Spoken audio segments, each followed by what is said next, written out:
Hello and welcome to Geopolitics, the long game. Power, money, and the world they don't want you to know. So far, we've looked at the geography involved, how an empire lives and dies, the deep state, and today how spy agencies shape the world. In 1953, the later Prime Minister of Iran, Mossadegh, was removed from power.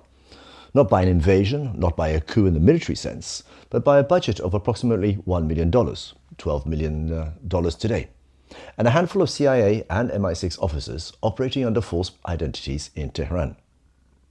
The government that replaced him served American and British oil interests for the next 26 years. The revolution that eventually overthrew that government is still shaping Middle Eastern politics today. That is what a hidden move looks like. Not as in a spy thriller, but in the documented historical record available in declassified CIA files, published in 2013. This episode maps the mechanism, and by the end, you will never read a regime change story the same way again. I'm Richard. This is The Long Game.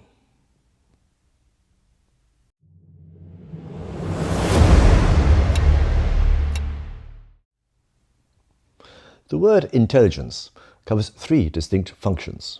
Mixing them up, which politicians and journalists do constantly, is how the most consequential one stays hidden. The first function is data collection, gathering raw information through signals, human sources, satellite imagery. This is what most people imagine when they think of intelligence work. The second function is data analysis, taking raw material and producing assessments. What is likely happening? What adversaries intend? What the probabilities are of. The third function is covert action. This is the hidden move. Operations designed to influence events in foreign countries without any attribution. Propaganda, financial support for preferred political parties, arming and training of proxy forces, regime change, assassinations.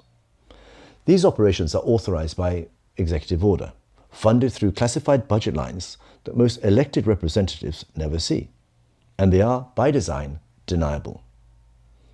The critical point, the one that completely changes how you read international news, is that these three functions are housed in the same institutions.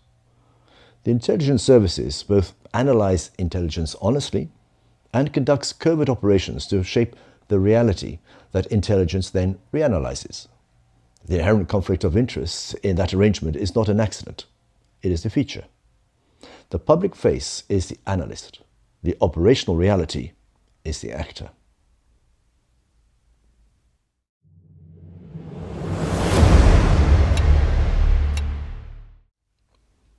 Let us look at what the hidden moves have actually achieved. Not allegations, not conspiracy theory, but documented, declassified, officially acknowledged operations. Iran 1953, Operation Ajax.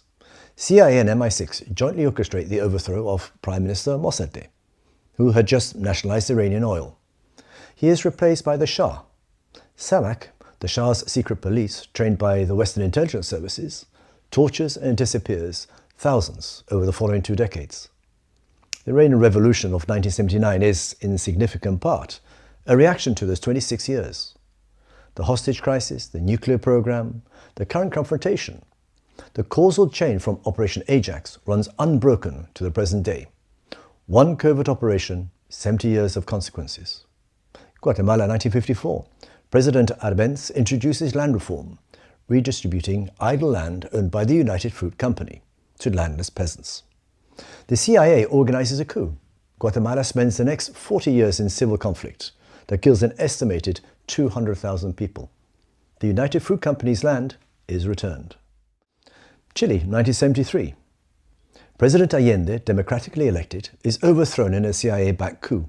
General Pinochet takes power. Thousands are tortured and killed. Henry Kissinger reportedly said, "I don't see why we need to stand by and let a country go communist, due to the irresponsibility of its own people."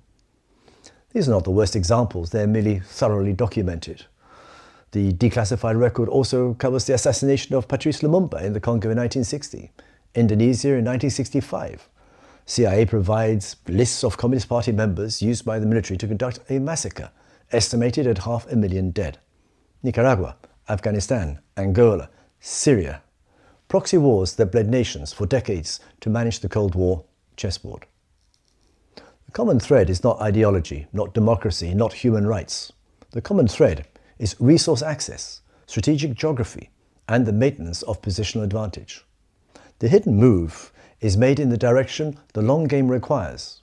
Nothing more, nothing less.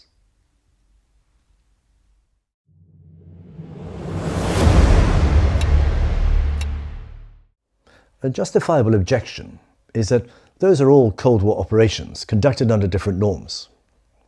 So, have the hidden move stopped? Well, the evidence suggests otherwise.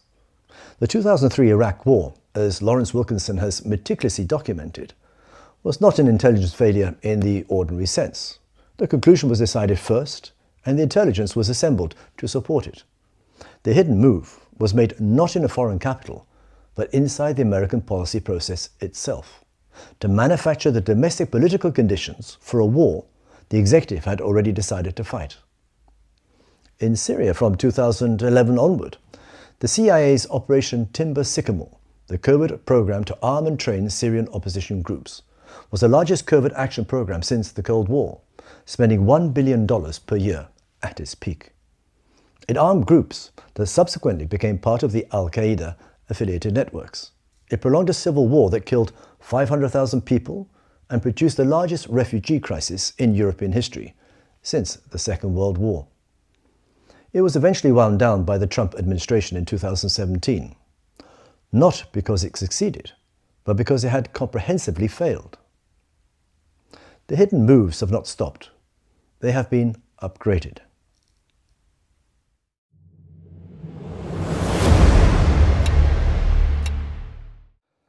So, what does knowing this change? Well, it means that you read every geopolitical event through a second lens. Not what governments say is happening, but what the mechanism suggests is likely happening beneath it. When a government falls and is replaced by one more amenable to Western interests, ask who organized the strategy. When an opposition movement appears, apparently spontaneously, in a strategically significant country, ask who funded the move. When a narrative about a foreign leader's atrocities reaches saturation point in Western media, simultaneously with a policy push for intervention, ask what is driving the change. This is not saying that every event is a covert operation. Most events are not.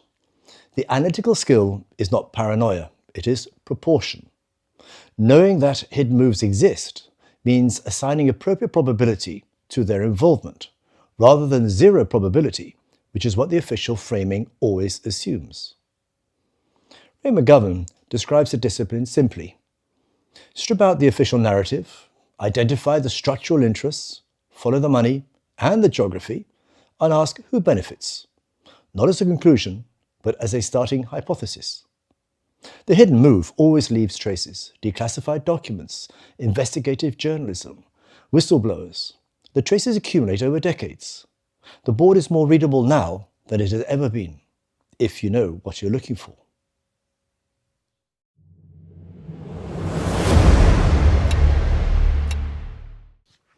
In today's notation, we go back to August 1953. A CIA officer named Kermit Roosevelt Jr., grandson of President Theodore Roosevelt, is in Tehran with a suitcase of cash and a plan. Over the following days, he pays Iranian military officers, funds street protests, and coordinates with British intelligence. On August the 19th, Mossadegh, the premier, is arrested. The Shah returns from exile. Iranian oil, briefly nationalized, returns to an Anglo-American consortium. The CIA's own internal history of the operation, written in 1954 and classified for 50 years, describes it as a clear-cut case of covert action achieving its objective. It also notes, with what reads now as an extraordinary understatement, that the operation may have consequences not fully foreseeable. Those consequences, 26 years of US-backed authoritarian rule, the 1979 revolution, the hostage crisis, the Iran-Iraq war, the nuclear program, the current confrontation. One suitcase of cash, 1 week in August 1953, and 70 years of positional consequence, and counting. Today, we trace the hidden moves. But next week, we start looking at the narrative layer, the architecture that stops populations from seeing those moves being made in their name. Think tanks, media ownership, embedded journalism, the infrastructure of managed perception. Now, if this episode sharpened the way you read or look at international news, please share it. Subscribe and like. A population that knows the hidden move exists is significantly harder to play. I'm Richard. This is The Long Game, Power, Money and the World They Don't Want You to See. The hidden is only hidden until you know where to look.